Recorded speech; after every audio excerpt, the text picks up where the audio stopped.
in terms of, so once you get it on there, what's the time on the market, and the time on the market also, how does the regulatory environment work for your competitors, and they're getting their license to sell. Or parallel to that, what's the next big challenge in the regulatory environment? We always hear about regulatory reform, what's coming there in terms of the renewal initiative. Is it on again? Is it off again? Is it going to be Bill son of C-51 and how that plays out? A lot of it's all up in the air. But one thing that is in front of us right now is going to be things like subsequent entry biologics and how that plays out. And so a question that Russ alluded to earlier, so this is the test if you were paying attention to his talk out there, is on data exclusivity. And how many years do biologics now get in the United States? It's 12 years as of Sunday, the new health care bill that went through. Sort of took it up for biologics, not for classic small molecules, is bringing it up to 12 years. So how does that compare with Canada? Next question. Where are we at for biologics? Excellent, 3/4. Wow, this is great. Yes, it is 8 years right now, plus 6 months if you do pediatric studies on top of that one. And I guess it could have been a 2C question on that one in terms of how many do you want, which is going to be the new lobby campaign starting next week, actually. So, yeah, we should be at 12. If we want to be world leaders in this space, then we should be as competitive, as strong as anywhere in the world. Big thing, though, I talked about is subsequent entry biologics, why this is big, why you need to understand what's going on there. What is the process out there? Well, for those of you who don't know what subsequent entry biologics are, so I got 3 slides just to take it before as I wrap up on my last 2 minutes here. Subsequent entry biologics, you've probably heard of them as follow-on biologics, biosimilars.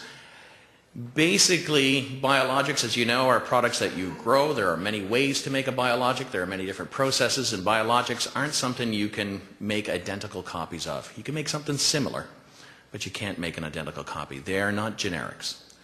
Some like to call them biogenerics, which are a bit of a misnomer and misleading information that's out there. But Health Canada has been very clear in their guidance document, which has just been finalized a couple of weeks ago. They are not bioequivalent. They are not substitutable, and then they will always require clinical trials.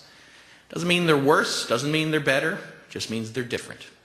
And so the question is when you look at it, how does a subsequent entry biologic come to market, and why that data exclusivity is so very important to companies that are innovators that are out there.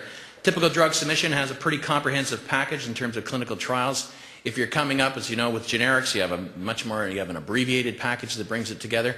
Dealing with a subsequent entry biologic submission, there's almost the similar level as a new drug submission in the first place. Right now, Health Canada considers it a new drug submission, but just they're a little bit looser in terms of their interpretation of exactly what the regulations require. But you still need studies. A lot of questions out there in terms of what is the purity, the safety of that area, and the immunogenicity and how that plays out. Does it work the same? It is possible and likely that one could make a biosimilar that has greater potency, or maybe less potency. You don't know. But that is the question that's in front of folks. The cornerstones in the subsequent entry biologics and what this means, this is sort of the new advent of areas, is that they're not generic biologics. It is a good, we're pleased with the high standard that is required within the guidance in terms of making sure that you can determine in terms of the quality and requirements related to subsequent entry biologics. There are still some concerns in terms of subsequent entry biologics when they come to market, in terms of a lot of us that have biologics on the market, in terms of how we're doing our post-marketing surveillance and how we're tracking. How does that apply to a subsequent entry biologic? Is there similar requirements in how these things are managed? We would like to see these guidelines or this guidance document actually put into regulation so we have greater certainty of true data protection, data exclusivity that comes into play. We have some concerns within the document still on non-Canadian reference products and potential for extrapolation of indications without clinical data. Again, they're similar, they're not the same. And I'll leave you with this slide here at the end in terms of sort of central to the questions that are out there when you see these, when your physicians see sort of the subsequent entry biologics that come to market, the questions that they'll face, because they're not generics and they're not the same, is has the data come out there, does it prove, or do they have certainty in terms of the efficacy that's required with these ones to give them sort of that certainty in terms of the safety and the quality of those products that come out there?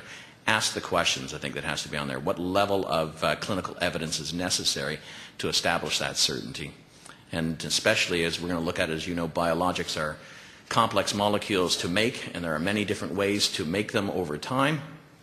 We'll find that basically the characteristics will change over time, and so as the innovator product improves itself or refinements, the subsequent entry biologic, the biosimilar, is it following the same path or is there greater divergence? So again, there's a lot of clinical questions that come into place. Basically what you're looking at is a Me Too of some sort, and that'll be an important piece for all of us in terms of our marketing and awareness, in terms of educating the population out there on what these are all about. So.